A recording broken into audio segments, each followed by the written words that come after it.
Hare Krishna. Let the barrier of temptation become the bridge to devotion. Suppose we are going on a journey and we come across a barrier.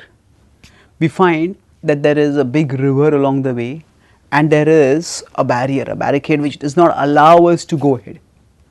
We find ourselves blocked over there.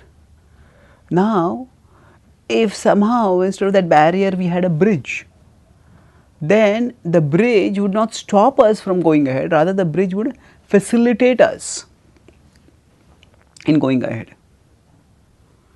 So, similarly, let us look at what happens in our spiritual life, which is like a journey where we want to go towards Krishna, where we want to realize our essence as the eternal parts of Krishna and find the bliss that is inherent to us as parts of the blissful absolute truth.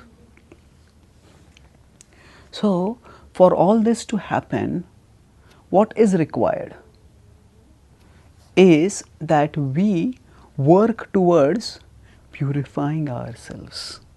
So, now we may say that, but it is because I am impure, that is why I am not able to realize my spirituality. It is because of that I am trapped in illusion. Yes, from a circumstantial point of view, that may be true. But there are perspectives higher than the circumstantial. That means that we see that we as souls are parts of Krishna and we are attracted, blocked, barricaded by temptations right now. But then, what is it that allures us? What is it that stops us? Actually, it is the need for pleasure. It is the craving, the longing for joy. And rather than thinking of temptation and God as two separate entities, temptation has to be given up and God has to be given into, God has to be surrendered to. We can actually see that the longing for the temptation is also the longing for God. Why? Because what is it that makes the tempting object attractive? If somebody is attracted to some good looking form, then yes, that form is attractive. But if we look at that particular form, say 10 years, maybe 20 years before or 20 years later, we would find that its attractiveness would hardly be irresistible. So, that attractiveness is coming from somewhere else, and that attractiveness is imbued into that person's form by something higher. The Bhagavad Gita explains in 10.41 that everything attractive manifests a spark of Krishna's supreme all attractiveness. Yad yad vibhuti matsattvam shrimadurjitam eva va tattadevavagachatvam mama tejomsha sambhava.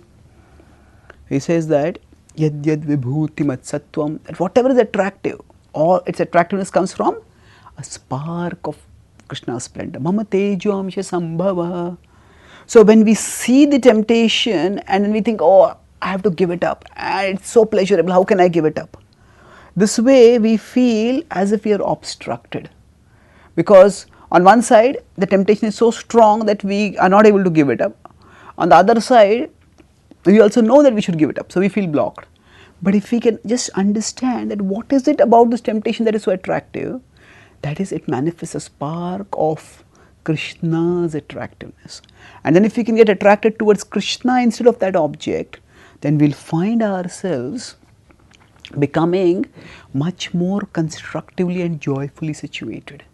We will find ourselves moving forwards towards Krishna with intensity, remembering that whatever is attractive here, that and much more is present in Krishna. So, rather than letting the temptation become a distractor from our devotion, we will make the temptation as an intensifier of our devotion. And thus, what was earlier the barrier of temptation will become the bridge to devotion. Thank you. Hare Krishna.